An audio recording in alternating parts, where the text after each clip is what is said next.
All right, Shalom. First and foremost, giving all praise, glory, and honor that's due to Yahweh, Bahashem, Yahweh Shai, Bahashem, Rachahakwadash. Double honor to the elders and apostles of Great Millstone who rule well. Peace and blessings to the 144,000 and the hopeful elect. Shalom, Barakatham. This is going to be a quick lesson. I'm going to start shortening these lessons up, and I'll try to do more lessons, but in a shorter duration of videos, just to keep things quick and concise. And, you know, rolling on through the spirit, man. But the title of this is conflict of interest. Okay, conflict of interest. And before I get it, y'all probably know the main precept I'm thinking about to base this off of, but I'm going to type in the definition of conflict of interest real quick.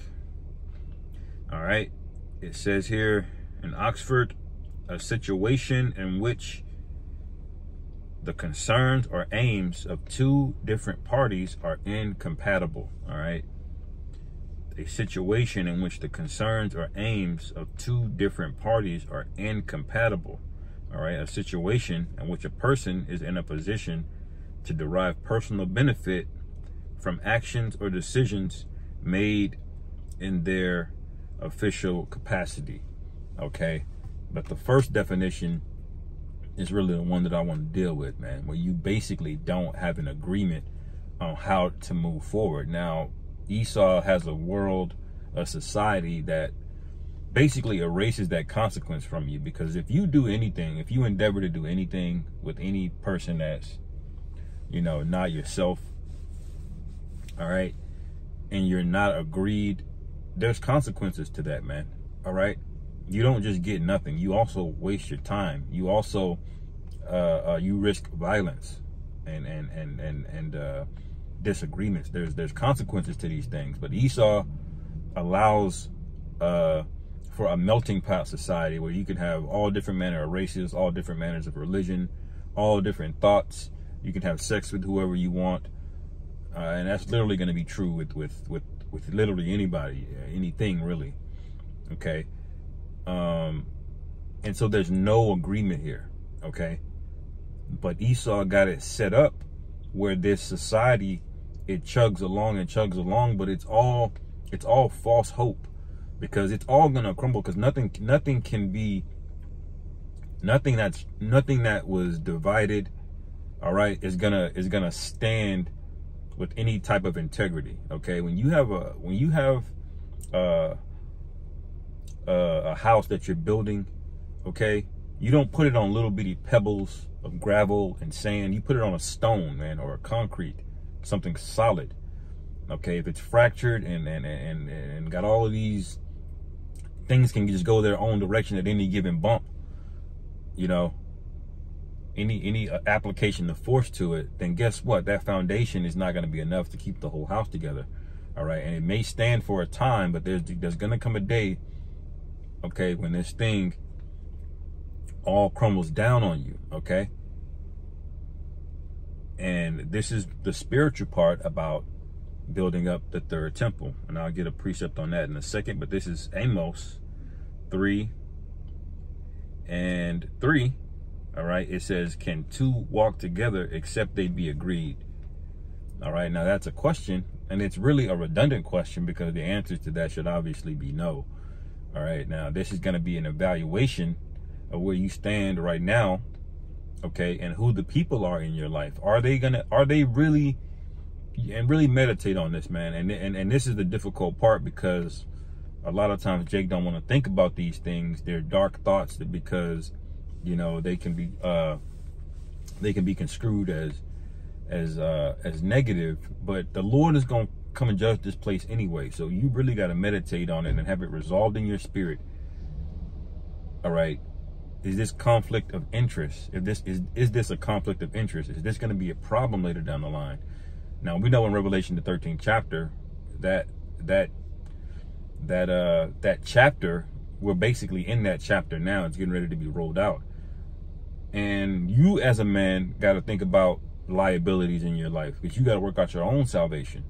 Okay, how are they going to fit in there? These friends of the world, your family members that always want you to come out and do this and do that, or they always need something and need that.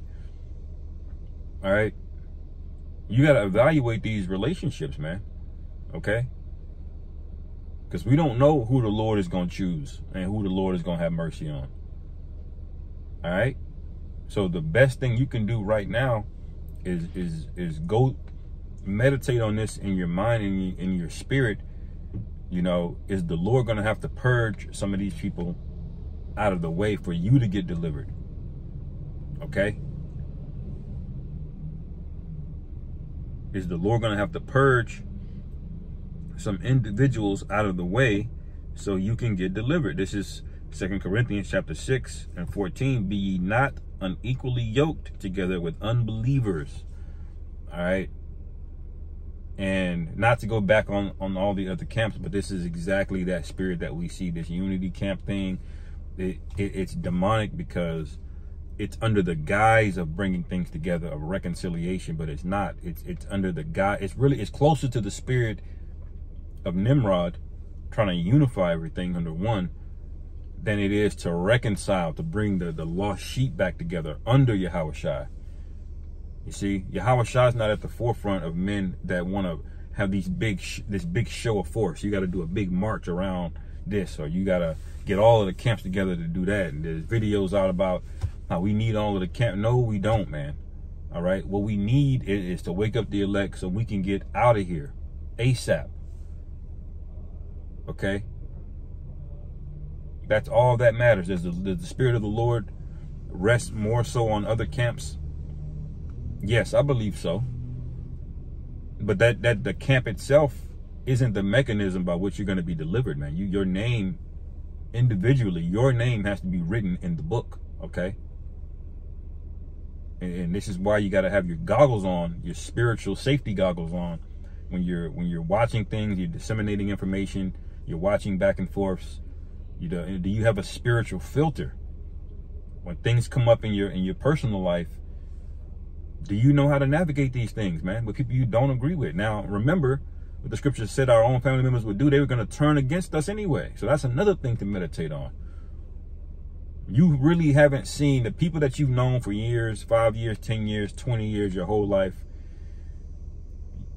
Have you ever seen them in real adversity? Have you ever seen their character when they had a gun to their head?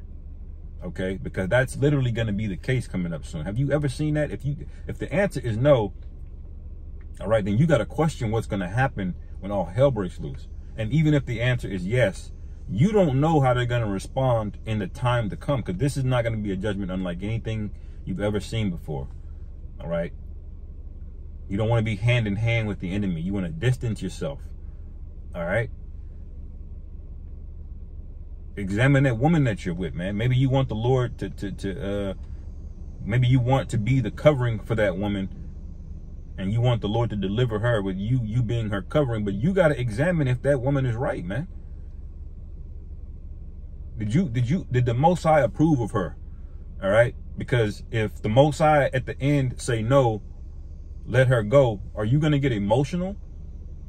This is why you don't have conflicts of interest, man. This is why you remove yourself to a degree. But anyway, I'm at my finish mark. I'm trying to be this about 8 to 10 minutes.